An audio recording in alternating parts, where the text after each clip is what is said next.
It's 9 a.m. on the East Coast. Welcome back to Fox & Friends Weekend. If you were just joining us this morning, we are monitoring a possible major breakthrough in the Nancy Guthrie case. Overnight, law enforcement swarming a Tucson home just 2 miles from the missing 84-year-old's residence. Law enforcement sources telling Fox News Digital that at least 3 people from that house have been detained, but it's still unknown what, if any, evidence was found in the home at this hour.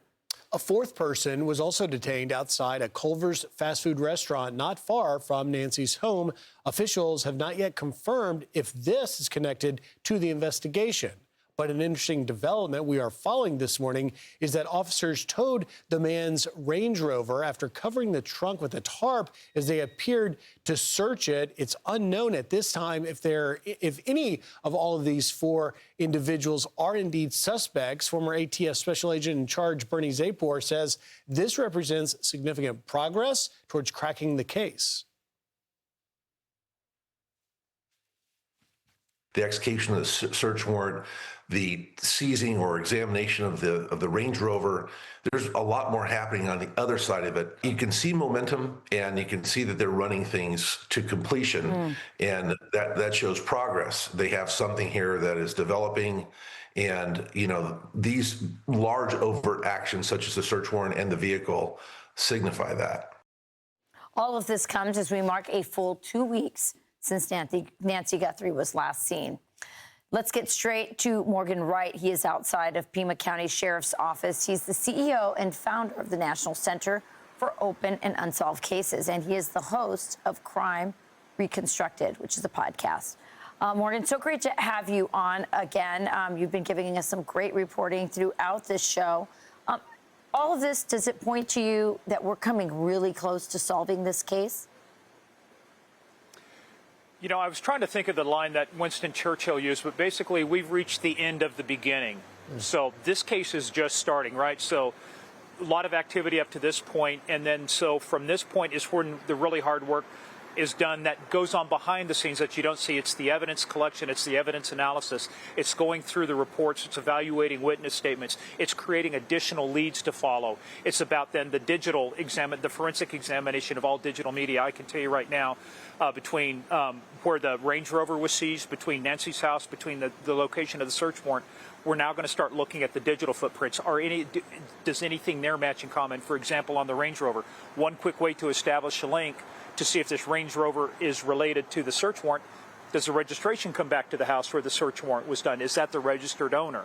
So those are things, if we find those things out, we can start establishing some links. But this is the visible part of the case. The invisible part of the case that's going to happen behind the walls here at the sheriff's office, that's going to happen in the district attorney's office, that's going to happen, in other areas, in laboratories. That's what's going on now. We won't see anything from that until they actually get results, and then the results are really going to be, it's going to be a report that's going to lead us then into different paths that we can take, different courses of action. Morgan, it was interesting because really the only information we've gotten from the Pima County Sheriff's Office was that statement about 8 hours ago, saying that the search law enforcement activity at the home where the 3 individuals were detained was connected to the investigation. Then they added that per the request of the FBI, no additional information will be given. What do you make of that? It strikes me as odd that they went out of their way to highlight that the FBI does not want more details out there, as we, of course, are waiting for more details. You've just hit upon a key link that goes back to the Range Rover, because who was the primary agency involved in the seizure of the Range Rover? That was the FBI. The FBI, because you see, Pima County was obviously doing the search warrant. They were the lead agency on that, but what we saw was the FBI taking the lead on the seizure of the Range Rover. So again, it's one of those things, I don't want to confuse causation and correlation, but all of these things are happening contemporaneously. They're happening at the same time. If the FBI has put out that statement, then one of my questions I would ask if we're at a press conference is, what is the relationship between the FBI taking the lead on seizing the Range Rover and the location of the residence, what's connected there? And the other thing it tells me too is that there may be something. We used to do this all the time. We didn't want to give out information. We would withhold information like manner of death, cause of death, because it would give away some of our investigative tactics. And so it may be is that there's something in that vehicle. That's why they covered it up. That is important to this case. If we're making that link, that they don't want known because it would give away, basically inside baseball type of information that only the people involved in the crime would know. That's one of the plausible explanations you could come up with. Right. One of the things that we have not heard a lot of speculation about or talk about, certainly not from the sheriff's office, is cell phone data. And I guess there are various reasons for that. But once you have people in custody and you have people identified who are at least subjects of interest, suddenly cell phone data suddenly becomes a lot more useful in a situation like that. Explain that. Well, actually, there's a lot of data that's already available from what's called ad tech, and that's one of the. I've got 2 analysts right now working on that. We're taking in all of the ad tech data, the mobile app data, the pings that mobile apps make, and that entire area, and we're looking to correlate. The other thing then with cell phones, when you're thinking of the signal from the cell phone, now I'm pinging the tower to determine where I am. That's going to be very critical. Now, to do that though, you just can't go and seize those phones and search those without a warrant. So part of the process was, did the search warrant allow for the seizure? And James was talking about it earlier. You can't go, as the saying goes, you can't go looking for an elephant in a bread box. So does the warrant allow them to seize the phones, any electronic media, computers, things like that?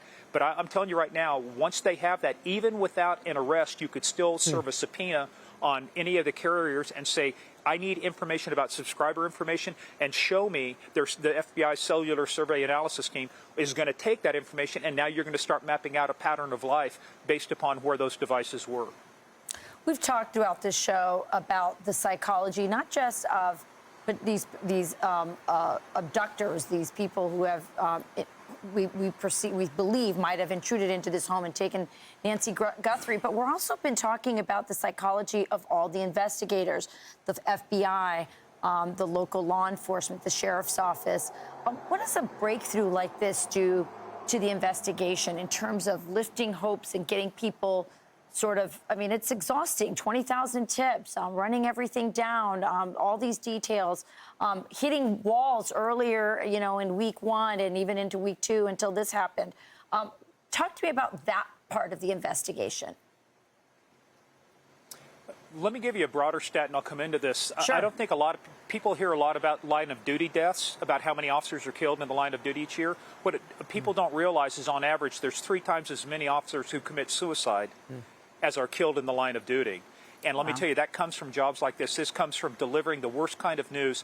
I had to do that 3 times in 1 week. At the end of that week, I was like, I don't want to do this anymore.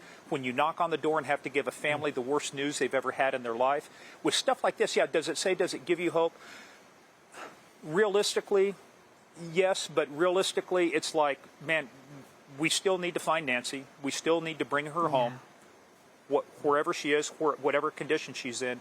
And so that's still the frustrating part. And I'll tell you, when you get home and you realize when you've seen enough death to last you 1,000 lifetimes, it's like when you go home, it's like James was saying earlier, you don't want to bring this home. You don't want to inflict this on your family. There's a great book out there called Emotional Survival for Law Enforcement, Dr. Kenneth Gilmartin. I give this to everybody. I gave it to my nephew, who's a police officer in St. Paul.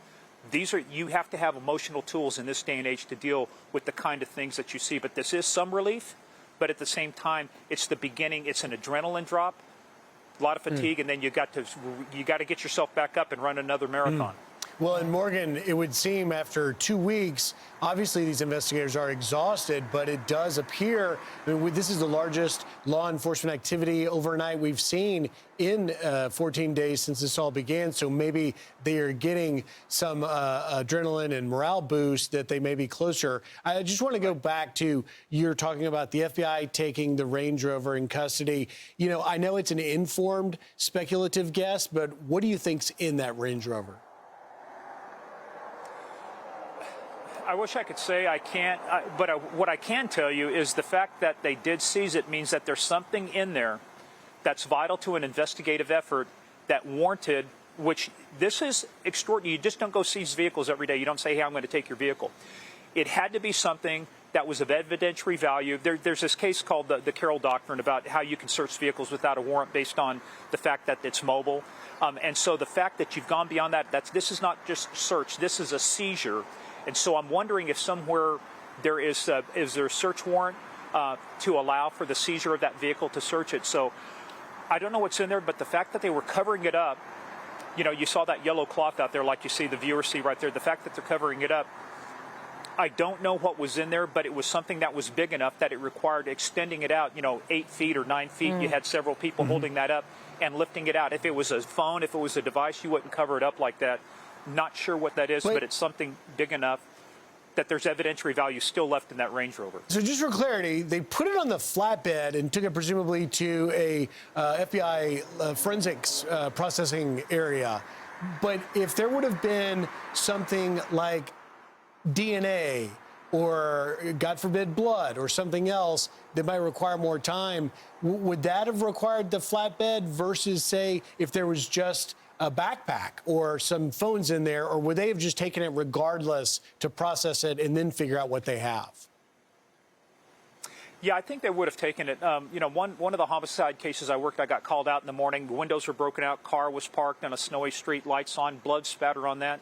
We didn't want to mess with doing anything on the street. We put it on a flatbed, took it back into a secured area, did the super glue fuming on it and everything. Some point you've got to get that into an environment to where you can control it and continue the examination. And I will tell you, based on exactly what you said, Griff, we know, at least my belief is based on the blood trail, the fact that it appears that you're going to have at least two people help remove a body and control that.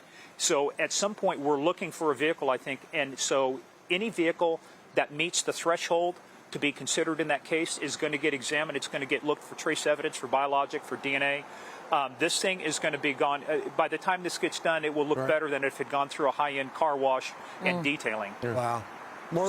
Morgan Wright, thank you so much for your help all morning, and we'll be checking back in with you as things warrant. Hey everyone, I'm Emily Campagno. Catch me and my co-hosts Harris Faulkner and Kaylee McEnany on Outnumbered every weekday at 12 p.m. Eastern, or set your DVR. Also, don't forget to subscribe to the Fox News YouTube page for daily highlights.